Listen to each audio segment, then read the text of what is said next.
على سيد الأنبياء والمرسلين أما بعد فأعوذ بالله من الشيطان الرجيم بسم الله الرحمن الرحیم۔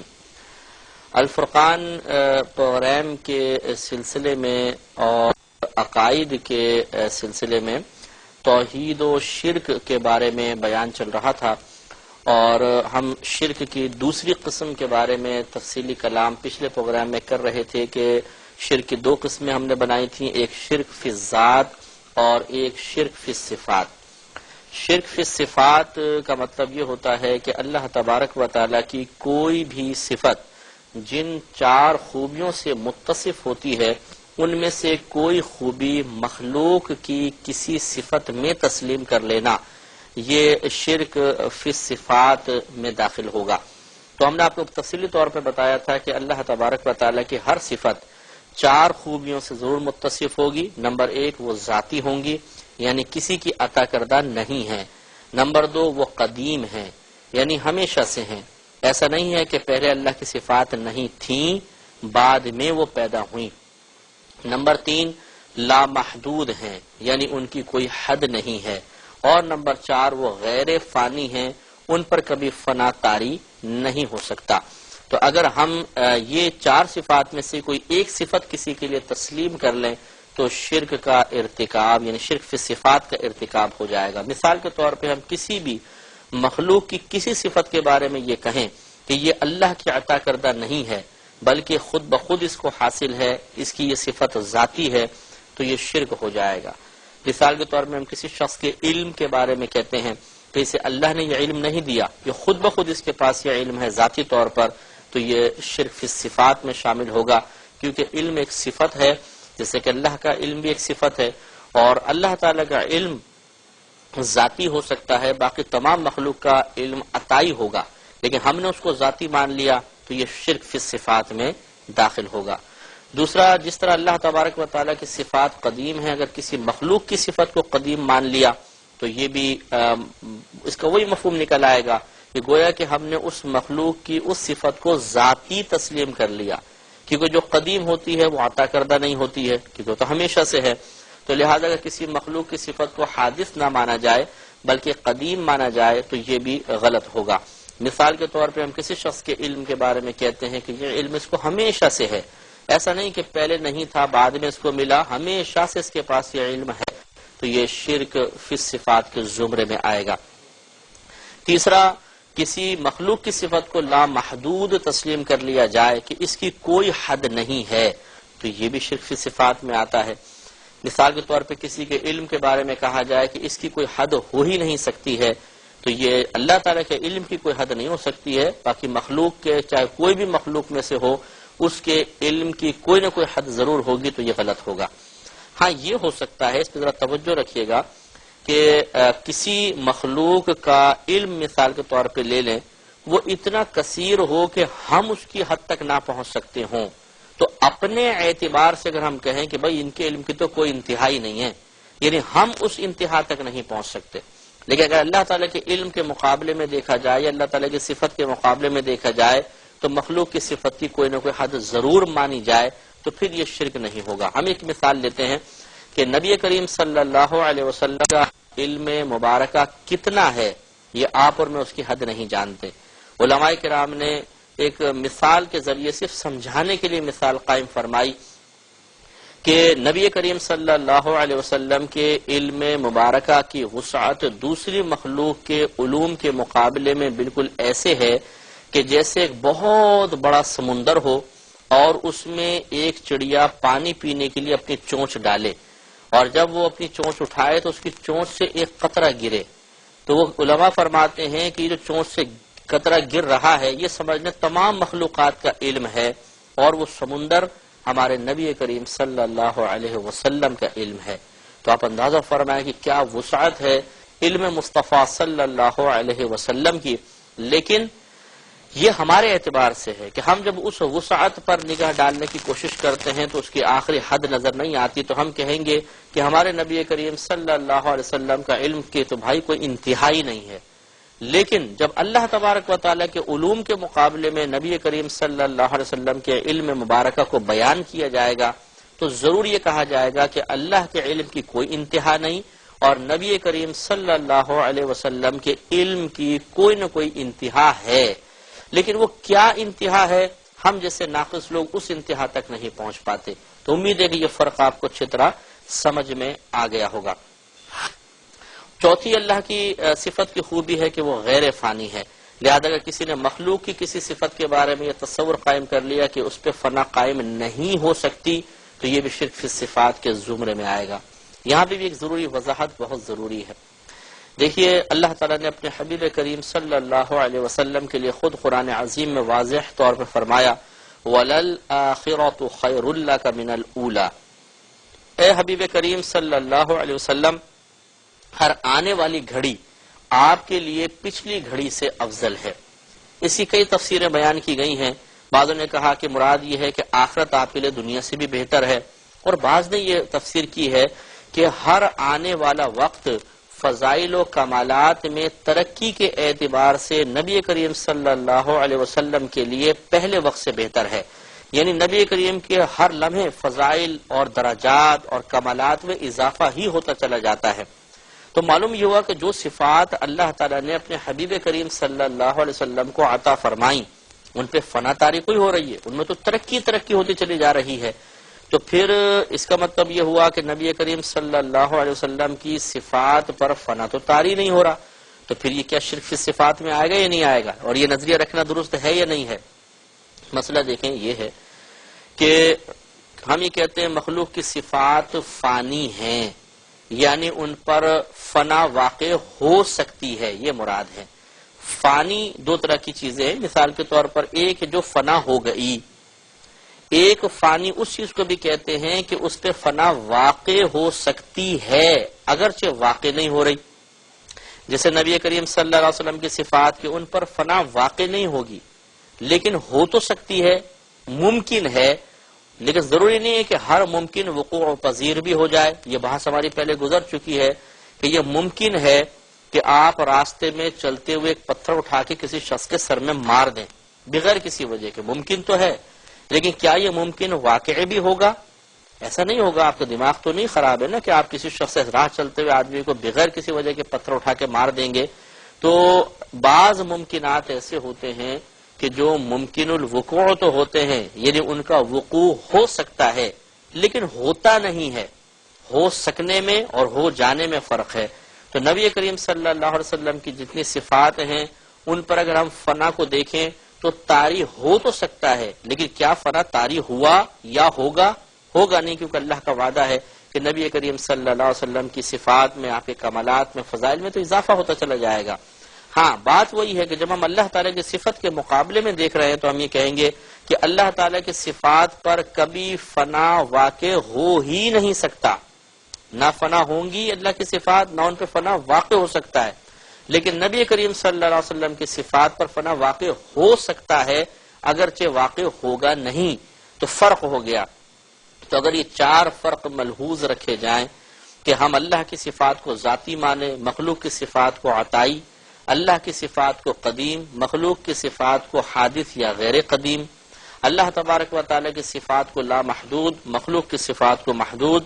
اللہ کی صفات کو غیر فانی اور مخلوق کی صفات کو فانی تسلیم کر لیا جائے تو شرک کا ارتکاب نہیں ہو سکتا۔ اس سے یہ معلوم ہوا، ہم اور مثال سے آپ کو سمجھا دیتے ہیں کہ اللہ تعالیٰ بھی دیکھتا ہے، آپ بھی دیکھتے ہیں۔ تو اب یہ تو اگر کوئی آپ پہ اعتراض کرے کہ آپ نے دیکھنے کی صفت میں جو صفت اللہ کے لیے ثابت کی اپنے لیے بھی ثابت کر دی تو آپ مشرک ہو گئے، آپ جواب دیں گے کہ نہیں، یہاں چار فرق ہیں۔ اللہ کا دیکھنا ذاتی، میرا عطائی، اس کا قدیم، میرا حادث و غیر قدیم، اس کا لامحدود، میرا محدود، اس کا غیر فانی، میرا فانی۔ جب یہ چار فرق ہیں تو بالکل شرک ثابت نہیں ہو سکتا۔ اسی طریقے سے جیسے دیکھیں ایک آیت میں آپ کی خدمت میں عرض کرتا ہوں کہ اللہ تبارک و تعالی نے ارشاد فرمایا کہ الذی لہ ملک السماوات والارض، اللہ تبارک و تعالی وہ ذات ہے کہ اسی کے لیے ہے آسمانوں اور زمین کی ملکیت یا بادشاہت، ولم یتخذ ولدا، اور اس نے کوئی اولاد اپنے لیے نہیں بنائی ہے، ولم یکن لہ شریک فی الملک، اور نہ اس کے لیے اس سلطنت اور ملک میں کوئی شریک ہے۔ سورہ فرقان کی آیت نمبر 2 ہے۔ تو اللہ تعالیٰ منع فرما رہا ہے کہ اس کی ملکیت میں، اس کی سلطنت میں کوئی شریک نہیں ہے، اس کی بادشاہت میں کوئی شریک نہیں ہے۔ لیکن آپ دیکھیے کہ ہم لوگوں کو کہتے ہیں جی یہ بادشاہ ہے، فلاں چیز کا مالک فلاں ہے، تو کیا یہ شرکت ثابت ہو گئی؟ نہیں۔ وجہ وہی ہے کہ اللہ کا مالک ہونا ذاتی، ہمارا مالک ہونا اللہ کی عطا سے تو عطائی،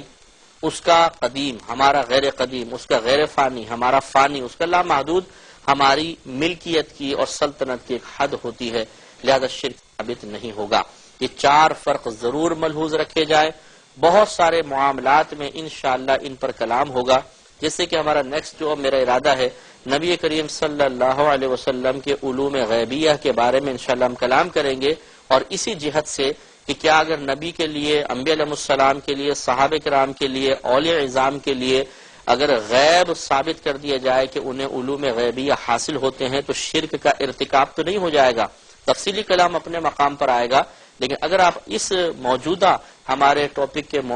مطابق اس کو دیکھنا چاہیں تو آپ فیصلہ کر سکتے ہیں کہ ہم یہ کہہ سکتے ہیں کہ نبی کریم صلی اللہ علیہ وسلم کے لیے علم غیب تو قرآن سے ثابت ہے۔ اب اگر یہ شبہ پیدا ہو کہ اللہ کے لیے بھی علم غیب کی اللہ کی طرف بھی نسبت، نبی کی طرف بھی نسبت، تو شرکت ہو گئی، تو اس شرکت کو انہی 4 فرقوں کی وجہ سے ختم کیا جائے گا، اور اس تصور کو ختم کیا جائے گا کہ اللہ تعالیٰ کے علوم غیبیہ ذاتی، نبی کریم کے عطائی، اللہ تعالیٰ کے قدیم، نبی کریم کے غیر قدیم، اللہ تبارک و تعالیٰ کا علم لا محدود، نبی کریم صلی اللہ علیہ وسلم کے علم کی ایک حد ہے، اللہ تعالیٰ کا غیر فانی، اور نبی کریم صلی اللہ علیہ وسلم کے علم پر فنا واقع ہو سکتی ہے، اگرچہ کبھی واقع ہوگی نہیں۔ تو معلوم ہوا کہ ان 4 فرقوں کو ملحوظ رکھا جائے تو یہاں بھی شرک کا تحقق نہیں ہوگا۔ اس پر انشاءاللہ تفصیلی کلام ہمارا جاری رہے گا۔ تو امید ہے کہ یہ بات آپ کو سمجھ میں آ گئی ہوگی کہ شرک فی صفات کا تحقق اسی وقت ہو سکتا ہے کہ جب اللہ تبارک و تعالیٰ کی صفات جن خوبیوں سے متصف ہیں ان میں سے کوئی خوبی اور اسی مفہوم اور مطلب کے ساتھ مخلوق کی کسی صفت کے اندر ثابت کر دینا، یہ شرک فی صفات میں شامل ہوگا۔ اب آخر میں 2 باتیں انشاءاللہ کر کے پھر ہمیں توحید اور شرک کے ٹاپک کو، مین ٹاپک کو ہم ختم کریں گے۔ اس کے ضمن میں اور کئی ٹاپکس چلتے رہیں گے۔ ایک بات تو یہ کہ یاد رکھیے کہ مشرکین جو تھے پہلے زمانے کے تھے، اور اب بھی بہت سے ایسے ہیں کہ وہ اللہ تبارک و تعالیٰ کے وجود کے منکر نہیں ہیں، وہ اللہ کے وجود کو تسلیم کرتے ہیں لیکن توحید باری تعالیٰ کے قائل نہیں ہیں۔ اس وجہ سے ان کو آخرت میں عذاب ہوگا، اور ان کا اللہ تعالیٰ کے وجود کو تسلیم کر لینا اللہ تعالیٰ کی بارگاہ میں قابل قدر نہیں ہے۔ چاہے اس مشرک کا نام آپ کچھ بھی رکھ دیجئے اس دور کے اندر، وہ چاہے آتش پرست ہو، چاہے وہ بت پرست ہو، چاہے وہ ستارہ پرست ہو، چاہے وہ کسی اور مخلوق کی پوجا کرتا ہو، اگر وہ اللہ کے وجود کو تسلیم کرتا ہے تو صرف اس وجہ سے ہم اس کو نجات یافتہ نہیں کہہ سکتے کہ وہ اللہ کے وجود کو مانتا ہے، کیونکہ توحید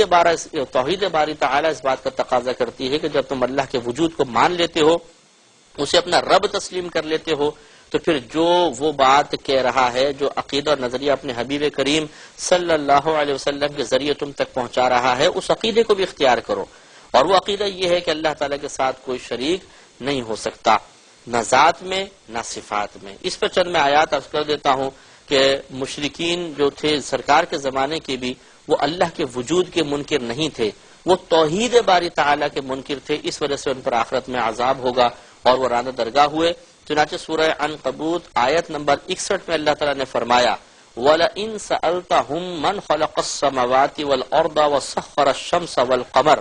کہ اے حبیب کریم صلی اللہ علیہ وسلم، اگر آپ ان کفار سے سوال کریں کہ کس نے پیدا کیے آسمان اور زمین، اور کس ذات نے مسخر کیا ہے شمس اور قمر کو، یعنی سورج اور چاند کو، مسخر کا معنی معین کر دیا، یہ بھاگ نہیں سکتے، نکل نہیں سکتے، ایک خاص مطلب ترتیب کے ساتھ یہ اپنا اپنا کام کر رہے ہیں، تو اللہ تعالیٰ فرماتا ہے کہ لَيَقُولُنَّ اللَّهُ، تو یہ ضرور کہیں گے کہ اللہ نے،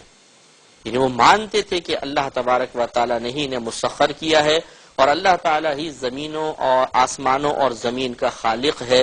تو اللہ تعالیٰ فرماتا ہے فَأَنَّ يُؤْفَكُونَ، تو پھر یہ کہاں اوندھے چلتے چلے جا رہے ہیں، کہاں الٹی چال چل رہے ہیں، جب تسلیم بھی کرتے ہیں کہ اللہ تعالیٰ نے سب کچھ پیدا فرمایا اور سورج چاند کو اس ذات نے مسخر کیا، تو پھر کیوں توحید باری تعالیٰ کے قائل نہیں ہوتے ہیں؟ اسی طرح اسی سورہ میں آیت نمبر 63 میں اللہ نے فرمایا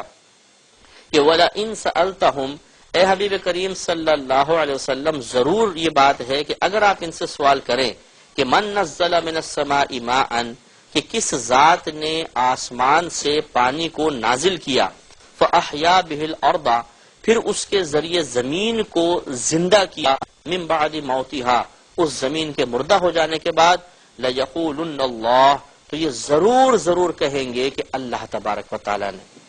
اس طرح سورہ زخرف آیت نمبر 87 میں اللہ تعالیٰ ارشاد فرماتا ہے کہ وَلَئِن سَأَلْتَهُمْ، اے حبیب کریم صلی اللہ علیہ وسلم اگر آپ ان کفار سے سوال کریں کہ من خلقہم، کہ خود ان کفار کو کس نے پیدا کیا، لَيَقُولُ اللَّهُ، تو یہ ضرور کہیں گے، لَيَقُولُنَّ اللَّهُ، تو یہ ضرور کہیں گے کہ اللہ تبارک و تعالی نے۔ فَأَنَّا يُؤْفَكُونَ، تو پھر یہ کہاں پر اوندھے منہ چلتے چلے جا رہے ہیں؟ تو یہ گویا کہ معلوم ہوا، خود قرآن اس بات کی گواہی دے رہا ہے کہ مشرکین بھی اللہ کے وجود کو تسلیم کرتے ہیں، اگر ان کا قصور ہے تو توحید باری تعالیٰ کو تسلیم نہ کرنے کا ہے، اور اس کو تسلیم نہ کرنے کی بنا پر شرک کا ارتکاب کر بیٹھتے ہیں، اور اس کی وجہ سے ان کی آخرت میں گرفت ہوگی۔ آخری اس پہ ہمارا پوائنٹ یہ ہے کہ آپ لفظ مشرک جب استعمال کرتے ہیں تو پیچھے بات ثابت ہو گئی ہے کہ یہود عزیر علیہ السلام کو اللہ کا بیٹا مانتے تھے،